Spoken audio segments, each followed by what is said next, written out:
Good morning বন্ধুরা, কেমন আছো তোমরা সবাই? আশা করব সবাই খুব ভালো আছো। আমার একটি নতুন ব্লগে তোমাদের সবাইকে স্বাগত জানাই। আজ হচ্ছে শুক্রবার আর এখন বেজে গেছে 9টা। এখন থেকে তোমাদের সঙ্গে করে নিয়ে আজকের ব্লগটা শুরু করছি। আই হোপ আজকের ব্লগটা তোমাদের কিছুটা হলেও ভালো লাগবে।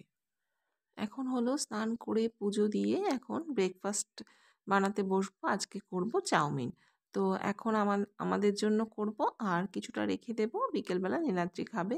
আর পেঁয়াজটা দেবো না, পেঁয়াজটা এমনি গার্নিশিংয়ের জন্য ছড়িয়ে দেবো। তাহলে চলো আগে এইগুলো কাটাকাটি সব করে নিই। আজকে কি করব বলো তো, ঘরে কাটবো না, বারান্দায় বসে কাটবো। এমনিতে একটু রোদ আছে, ওখানে স্নান করে এসেছি, আরামও লাগবে। আর এছাড়া ঘরে যদি কাটি, দেখো লাইটটা জ্বালাতে হবে, অন্ধকার যেহেতু লাইটটা জ্বালাতে হবে, যাতে ইলেকট্রিসিটিও নষ্ট হবে আর টাকাটাও বেশি উঠবে না বলো মাসের শেষে। তো মাসের খরচগুলোকে কিন্তু আমরা এরকম ছোট ছোট অল্প অল্প করেও কিন্তু বাঁচাতে পারি। কি বলো তোমরা? আমার সাথে তোমরা একমত তো? নিশ্চয়ই একমত হবে। আর এখন সমস্ত সবজি কেটে নিচ্ছি। আর সকালে রান্না করেছি কি সেটা তোমাদের বলে দিই। সকালে রান্না করেছি পটলের তরকারি আর হলো মাছের ঝোল। আর মাছের ঝোলটা সবার একসাথেই করেছি। তো আমাদেরটা, আমার আর মেয়েরটা তো আলাদা রেখেছি। তো ওটা না পরে ওকে একটু পেঁয়াজ টেয়াজ দিয়ে করে দেবো, সেটা তোমাদের বলবো। আগে ওটাতে আসি, তারপরে বলবো। আগের এখন দেখো সব সবজি দিয়ে আজকে করে নিচ্ছি চাউমিন, বললামই তো। আর আজকে না চাউমিনে টমেটো সস, চিলি সস কিচ্ছু দেবো না। এমনি সমস্ত কিছু ভেজে নিলাম আর সয়াবিন দিয়ে দিয়েছি। এটাও একটু হেলদি হবে। আর ডিমগুলোকে সবগুলোকে আলাদা আলাদা করে দিয়েছি, মানে 3 জনের জন্য যেহেতু 3টে ডিম, সেহেতু আলাদা করে করেই ঝুড়ি করেছি আর কি। ডিমের ঝুড়ো বা ঝুড়ি যাই বলো। আর ওপর দিয়ে দেখো আমার চাউমিন হয়ে গেছে, আর ওপর দিয়ে পেঁয়াজটাকে ছড়িয়ে দিলাম। আমার আর মেয়ের জন্য নিলাম, আর নীলাদ্রিরটা রেখে দিয়েছি। আর এখানে দেখো ওপর দিয়ে কি ছড়িয়ে দিচ্ছি বলো তো? ওপরে দিচ্ছি হচ্ছে গোলমরিচ গুঁড়ো আর হচ্ছে ম্যাগি মশলা। আর এটা দেওয়াতে না বেশ ভালো হয়েছে। তবে একটা জিনিস একেবারেই ভুলে গেলাম, ঘরে লেবু ছিল, একটু যদি লেবুর রস দেওয়া যেত তাহলে কিন্তু আরও বেশি ভালো মানে আরও বেশি ভালো হতো। এমনিতেই খেতে ভালো হয়েছে। মেয়েকে জিজ্ঞাসাও করেছি যে সস লাগবে কি না, তো বললো সস ছাড়াই ভালো হয়েছে। তো ওকে যতটা দিয়েছি না ততটা খেলো না, তো কিছুটা আবার রেখে দিল, বললো না বেশি হয়ে গেছে। আসলে একটু বেশি করেই করেছি আজকে। যদি থাকে তো বিকেলে থাকবে, বিকেলেও খাওয়া যাবে। দেখো এখন খাওয়া দাওয়া কমপ্লিট করে এই যে প্রতিদিনের কাজ, কম্বলগুলোকে রৌদ্র দেওয়া, কম্বলগুলোকে রৌদ্র দিলাম। আর এখানে দেখো একটা একটা করে ফুল হচ্ছে, কালারটা কি ভালো না? আর এখানে দেখো এই গাছটাকে না ছেটে দিয়েছি, অনেক বড় হয়ে গিয়েছিল, ছেটে দিয়েছি। তারপর চলে এলাম ঘরে। অনেক দিন ধরেই ভাবছি এই কর্নারটাকে একটু অন্যরকম করবো। এই ছোটো, মানে এই যে ফ্লাওয়ার ভাসটা দেখছো, এটাকে এই যে নিচের দিকে রেখেছি, ভাবলাম একটু উঁচুতে উঠিয়ে দিই, কোনো একটা টুলে উঠিয়ে দিই, তাহলে না দেখতে বেশ ভালো লাগবে। নিচে না ঠিক খুলছে না আসলে।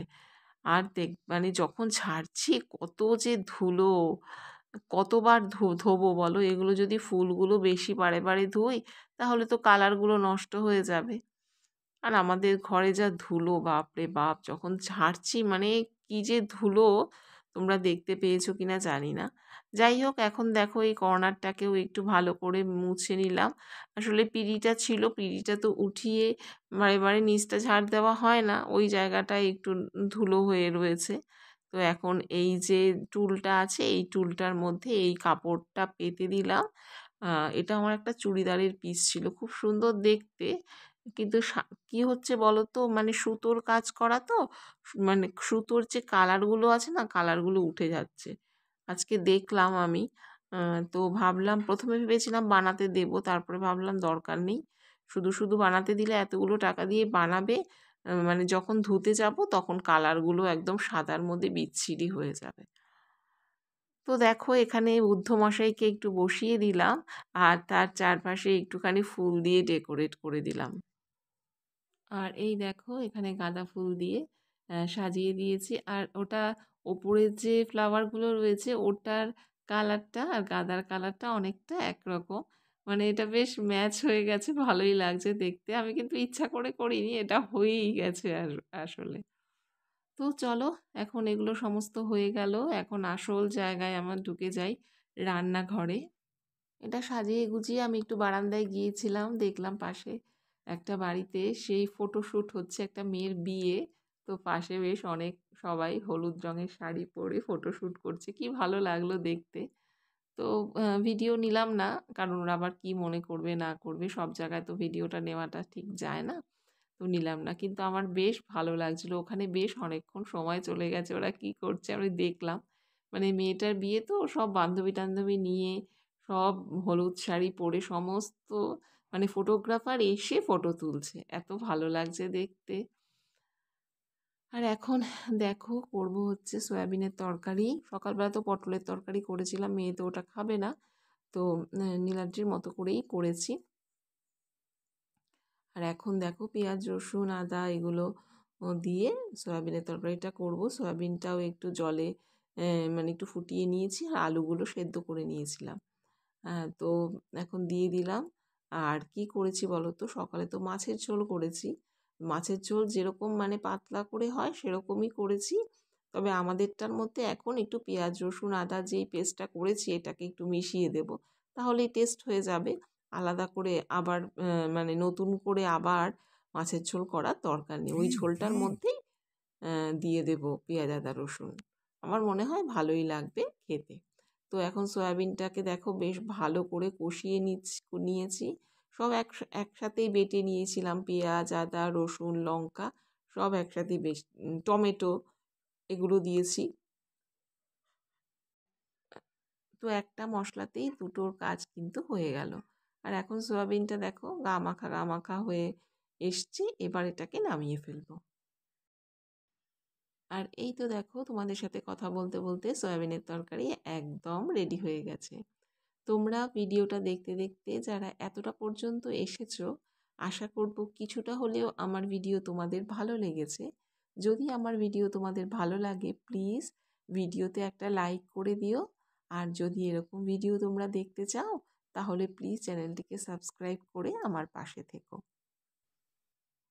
আর এই দেখো মাছটাও কিন্তু হয়ে গেছে, অল্প একটু ঝোল রেখেছি আর তেলের মধ্যে ওই যে পেঁয়াজ আদা রসুনের একটা পেস্ট করেছি সেটার মধ্যে দিয়ে ভালো করে কষিয়ে ঝোলটাকে দিয়ে দিয়েছি। আর করলাম হচ্ছে চাটনি, এবার অনেকটা টমেটো এনেছে, তো একটু একটু প্রতিদিনই ভাবছি চাটনি করে রাখি। তো আজকের পরিমাণটা একেবারেই কম হয়েছে, এটা একদিনেই উঠে যাবে। আগের দিন যেটা করেছিলাম সেটা একটু বেশি পরিমাণে করেছিলাম, আজকেও বেশি করতে পারতাম, করলাম না। যাই হোক, এখন রান্নাবান্না কিন্তু কমপ্লিট, বিকেলের রান্না বিকেলে করব। কিন্তু বিকেলে আমার প্রচণ্ড প্রেশার আছে জানো তো, আজকে নীলাদ্রি দুটো পড়ানো আছে, আমাকেই মেয়েকে টিউশনে নিয়ে যেতে হবে, আবার নিয়ে আসতে হবে। মানে একবার 7টায় যাব আবার একবার 9টায় যাব, সেই জন্য প্রেশারটা একটু বেশি। আর এখন গ্যাসটাও পরিষ্কার হয়ে গেছে, এবার ঘরে গিয়ে টুকটাক কিছু কাজকর্ম আছে সেগুলো করব, যেগুলো পেন্ডিং সব তো দেখানো যায় না। তো সেগুলো সমস্ত করে এখন তোমাদের সাথে দেখা হচ্ছে। 2:30 বাজে এখন। মেয়ে স্নান টান করে এলো 2টোর সময়, তারপর একটু বসে 2:30টার সময় ও খাবে।